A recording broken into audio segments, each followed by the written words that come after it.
یہ قرآن ایک بابرکت کتاب ہے جسے ہم نے آپ صلی اللہ علیہ وسلم پر نازل کیا تاکہ لوگ اس پہ غور اور فکر کریں اور تاکہ اہل فہم اس سے نصیحت حاصل کریں۔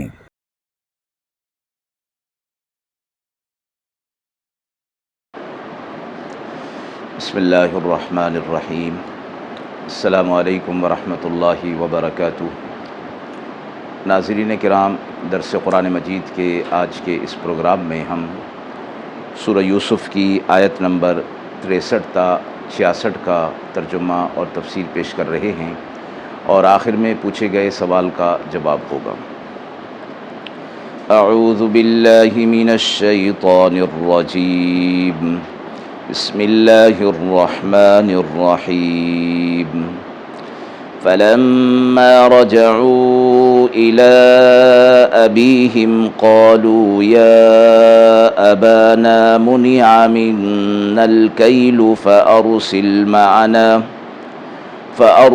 معنا أخانا نكتل وإنا له لحافظون قال هل آمنكم عليه إلا كما أمنتكم على أخيه من قبل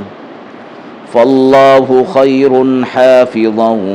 وهو أرحم الراحمين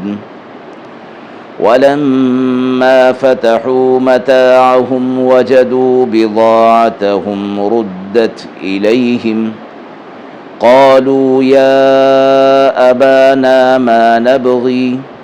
هذه بضاعتنا ردت إلينا ونمير أهلنا ونحفظ أخانا ونزداد كيل بعير ذلك كيل يسير قال لن أرسله معكم حتى تؤتون موثقا من الله لتأتونني به إلا أن يحاط بكم فلما آتوه موثقهم قال الله على ما نقول وكيل۔ آیات مبارکہ کا ترجمہ ملاحظہ فرمائیں۔ پھر جب پہنچے اپنے والد کے پاس تو کہنے لگے، اے ہمارے والد، ہمارے لیے غلہ کی بندش کر دی گئی ہے، سو آپ ہمارے ساتھ بھیجیے ہمارے بھائی کو کہ غلہ لے آئیں اور ہم اس کے نگہبان ہیں۔ انہوں نے کہا، کیا میں اعتبار کروں تمہارا اس پر مگر ویسا ہی جیسے اعتبار کیا تھا اس کے بھائی پر اس سے پہلے؟ سو اللہ بہتر ہے نگہبان، اور وہی سب مہربانوں سے بڑھ کر مہربان ہے۔ اور جب انہوں نے اپنا اسباب کھولا تو اپنی پونجی اس میں پائی کہ پھیر دی گئی تھی ان کی طرف۔ کہنے لگے، اے ہمارے والد، ہمیں اور کیا چاہیے؟ یہ پونجی ہماری پھیر دی گئی ہے، اب جائیں تو رسد لائیں ہم اپنے گھر کی، اور خبرداری کریں اپنے بھائی کی، اور زیادہ لے آئیں برتھی ایک اونٹ کی، اور وہ برتھی یعنی غلہ آسان ہے۔ کہنے لگے ان کے والد، ہرگز نہ بھیجوں گا اس کو تمہارے ساتھ، یہاں تک کہ دو تم مجھے اللہ تعالیٰ کا عہد کہ تم اس کو میرے پاس پہنچاؤ گے، مگر یہ کہ گھیرے جاؤ سب۔ پھر جب دیا انہیں سب نے عہد تو کہنے لگے، اللہ ہماری باتوں پر نگہبان ہے۔ مذکورہ آیات میں یوسف علیہ السلام کے واقعے کا اگلا حصہ مذکور ہے کہ جب برادران یوسف علیہ السلام مصر سے غلہ لے کر واپس اپنے گھر کو لوٹے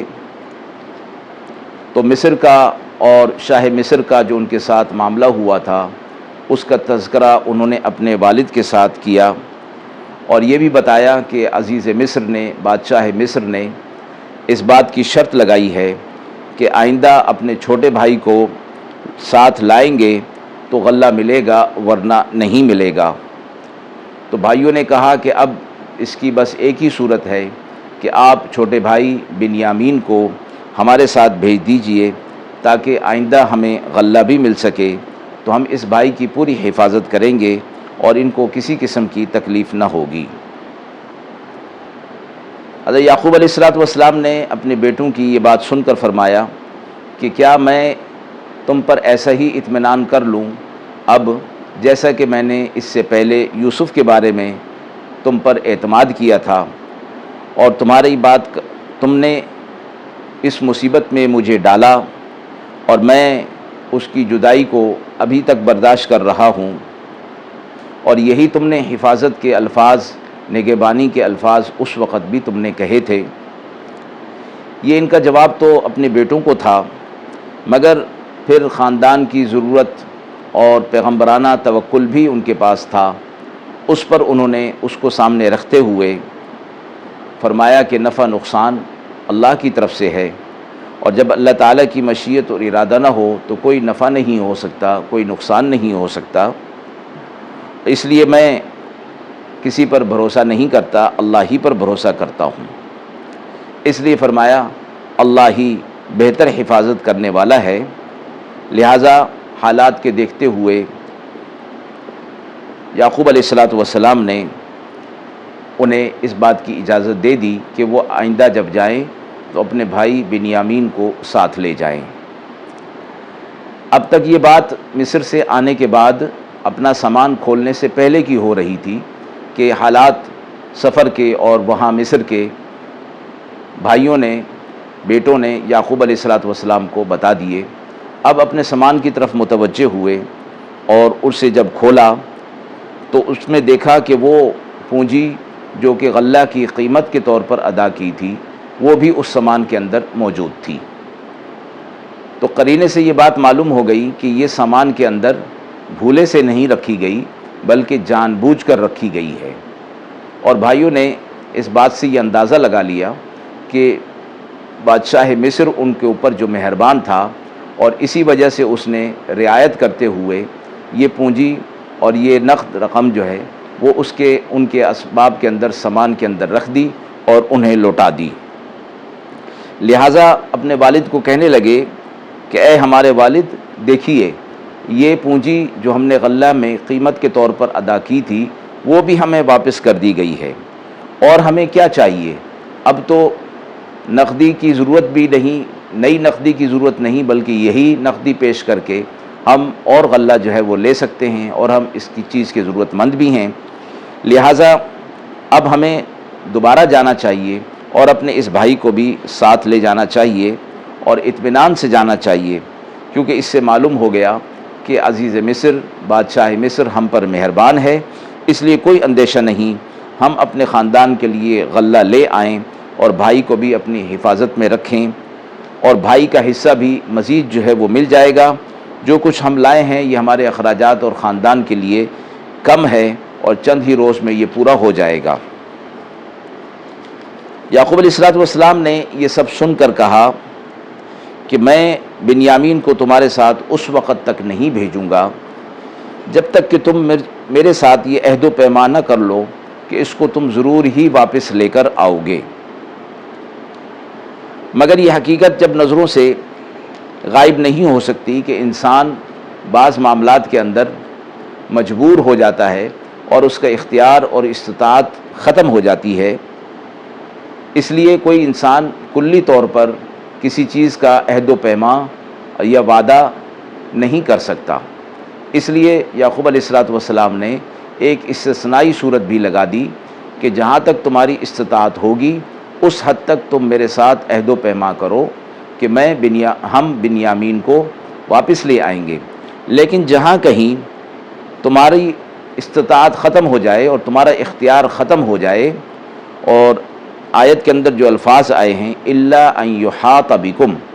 مگر یہ کہ تم سب گھیر لیے جاؤ، یعنی کسی ایسی صورت کے اندر اور کسی ایسے حالات کے اندر تم آ جاؤ کہ یہ عہد و پیما پورا کرنا تمہارے اختیار اور استطاعت سے باہر ہو جائے، تو پھر تم پر کوئی مؤاخذہ نہیں ہوگا۔ اور امام تفسیر قتادہ رحمہ اللہ نے فرمایا ہے کہ اس کا مطلب یہ ہے کہ تم بالکل عاجز ہو جاؤ اور مغلوب ہو جاؤ اور اس عہد و پیمان کو پورا نہ کر سکو تو پھر تم سے مؤاخذہ نہیں ہوگا۔ صاحبزادوں نے مطلوبہ طریقے کے مطابق عہد و پیمان کر لیا، یعنی سب نے یہ اطمینان دلا دیا اپنے والد کو کہ یعقوب علیہ السلام آپ ہمارے ساتھ بنیامین کو بھیج دیجئے اور ہم اس کی حفاظت کا ذمہ لیتے ہیں اور حلف اٹھا رہے ہیں۔ معاملہ سارا بھروسہ اللہ ہی پر رکھا جاتا ہے، اسی کی توفیق سے کوئی کسی کی حفاظت کر سکتا ہے اور اپنے عہد کو پورا کر سکتا ہے، اور اگر انسان بے بس ہو جائے تو اس کے ذاتی قبضہ قدرت میں تو کچھ بھی نہیں ہے۔ آیت کے حوالے سے سوال پوچھا گیا ہے کہ واقعے کے اس حصے سے کیا ہدایات ملتی ہیں؟ جیسا کہ گزشتہ آیات کے اندر واقعے کے اندر بھی بہت سی ہدایات اور مسائل جو ہے وہ سامنے آتے ہیں، مذکورہ آیات میں بھی بہت سی ہدایات ہیں، جن میں پہلی ہدایت یہ ہے کہ یوسف علیہ السلام کے بھائیوں سے جو غلطی اور خطا ہوئی تھی وہ بہت شدید تھی۔ پہلی بات یہ کہ اس میں جھوٹ بول کر انہوں نے اپنے والد کو آمادہ کیا کہ وہ یوسف علیہ السلام کو ان کے ساتھ تفریح کے لیے بھیج دیں۔ دوسرا، والد سے عہد کیا اور اس کی خلاف ورزی کی کہ ہم یوسف کی حفاظت کریں گے۔ تیسرا، چھوٹے معصوم بھائی سے بے رحمی اور شدت کا برتاؤ کیا۔ چوتھا، ضعیف والد کی انتہائی دل آزاری کی۔ پانچواں، ایک بے گناہ انسان کو یعنی یوسف علیہ السلام کو قتل کرنے کا منصوبہ بنایا۔ اور چھٹا، ایک آزاد انسان کو جبراً اور ظلماً فروخت کر دیا۔ یہ انتہائی درجے کے شدید جرائم تھے کہ جب یعقوب علیہ السلام پر واضح ہو گیا کہ انہوں نے جھوٹ بولا ہے اور دیدہ دانستہ طور پر یوسف علیہ السلام کو ضائع کیا ہے، تو اس کا تقاضا یہ تھا کہ وہ ان صاحبزادوں سے قطع تعلق کر لیتے یا ان کو اپنے ہاں سے نکال دیتے، مگر حضرت یعقوب علیہ السلام نے ایسا نہیں کیا۔ وہ ان کے 10 کے 10 بیٹے ان کی خدمت میں رہے، یہاں تک کہ ان کو مصر سے غلہ لانے کے لیے بھی بھیجا، اور اس پر یہ کہ دوبارہ پھر ان کو چھوٹے بھائی سے متعلق بھی انہوں نے والد سے عرض کرنے کا موقع ملا، بالآخر وہ چھوٹے بھائی کو بھی ان کے حوالے کر دیا۔ اس چیز سے معلوم ہوا کہ اولاد سے اگر کوئی گناہ اور غلطی سرزد ہو جائے تو باپ کو چاہیے کہ تربیت کر کے ان کی اصلاح کی فکر کرے، اور جب تک اصلاح کی امید ہو قطع تعلق نہ کرے، جیسا کہ یعقوب علیہ السلام نے کیا، اور بالآخر وہ سب کے سب اپنی خطاؤں پر نادم ہو گئے اور گناہوں سے تائب ہو گئے۔ ہاں، اگر اصلاح سے مایوسی ہو جائے اور ان کے ساتھ تعلق رکھنے میں دین کا کوئی ضرر محسوس ہو تو پھر تعلق کو ختم کر لینا زیادہ مناسب ہے۔ دوسری ہدایت اس کے اندر حسن معاملہ اور حسن خلق کی ہے، جو یعقوب علیہ السلام سے ظاہر ہوا کہ صاحبزادوں کے اتنے شدید جرائم کے باوجود بھی ان کا معاملہ ایسا رہا کہ دوبارہ چھوٹے بھائی کو ساتھ لے جانے کی درخواست کرنے کی وہ جرأت کر سکے۔ تیسری ہدایت یہ ملتی ہے کہ ایسی صورت میں بغرض اصلاح خطا کار کو بتا دینا، جتلا دینا بھی ضروری ہے، تاکہ معاملے کا تقاضا تو یہ تھا کہ تمہاری بات نہ مانی جاتی، مگر اس سے درگزر کیا جاتا ہے تاکہ وہ آئندہ طور پر شرمندہ ہوں اور کلی طور پر تائب ہو جائیں۔ چوتھی ہدایت یہ کہ کسی انسان کے وعدہ اور حفاظت پر حقیقی طور پر بھروسہ کرنا نہیں چاہیے، صرف اللہ تعالیٰ کی ذات پر بھروسہ کرنا چاہیے، وہی حقیقی کارساز اور مسبب الاسباب ہے۔ پانچویں ہدایت اس میں یہ ہے کہ اگر کسی شخص کا مال یا کوئی چیز اپنے سامان میں نکلے اور قرینہ اس بات پر شاہد ہو کہ اس نے ارادے کے ساتھ ہمیں واپس کیا ہے اور ہمارے سامان میں رکھ دیا ہے، تو اس کو اپنے لیے رکھنا اور اس کا تصرف کرنا، استعمال کرنا جائز ہے، جیسے کہ برادران یوسف کے اسباب کے اندر ان کی پونجی واپس کر دی گئی تھی، اور یعقوب علیہ السلام نے اس کو واپس کرنے کی ہدایت بھی نہیں فرمائی، اس لیے کہ قرینہ موجود تھا کہ یہ پونجی ان کی ارادے کے ساتھ واپس کی گئی ہے، نسیانن یا بھولے سے اس میں نہیں رکھی گئی۔ ہاں اگر یہ بات ہو کہ کسی بھول چوک کی وجہ سے وہ واپس آ گئی ہے تو جب تک مالک سے تحقیق اور دریافت نہ کر لیا جائے اس کا استعمال کرنا جائز نہیں ہوگا۔ چھٹی ہدایت اس میں یہ ہے کہ کسی شخص کو ایسی قسم نہیں دینی چاہیے جس کا پورا کرنا اس کے اختیار میں نہ ہو۔ یعقوب علیہ السلام نے بیٹوں سے عہد و پیما اور قسم اور حلف جو لیا اور اس کے اندر بھی یہ استطاعت کی چیز استثنائی صورت بھی جو ہے وہ رکھ دی۔ رسول اللہ صلی اللہ علیہ وسلم نے جب صحابہ اکرام سے اپنی اطاعت کا عہد لیا تو خود اس میں استطاعت کی قید لگا دی، یعنی جہاں تک ہماری قدرت اور استطاعت میں ہے ہم آپ کی پوری اطاعت کریں گے۔ ساتویں ہدایت اس میں یہ ہے کہ برادران یوسف سے عہد و پیمان لینا کہ وہ بن یامین کو واپس لائیں گے، اس سے معلوم ہوتا ہے کہ کفالہ بن نفس جائز ہے، یعنی کسی مقدمہ میں ماخوذ انسان کو مقدمہ کی تاریخ پر حاضر کرنے کی ضمانت کر لینا درست ہے۔ مگر اس مسئلے میں امام مالک رحمہ اللہ کا اختلاف ہے، وہ صرف مالی ضمانت کو جائز قرار دیتے ہیں، نفس انسانی کی ضمانت کو جائز نہیں فرماتے۔ وآخر دعوانا ان الحمد للہ رب العالمین۔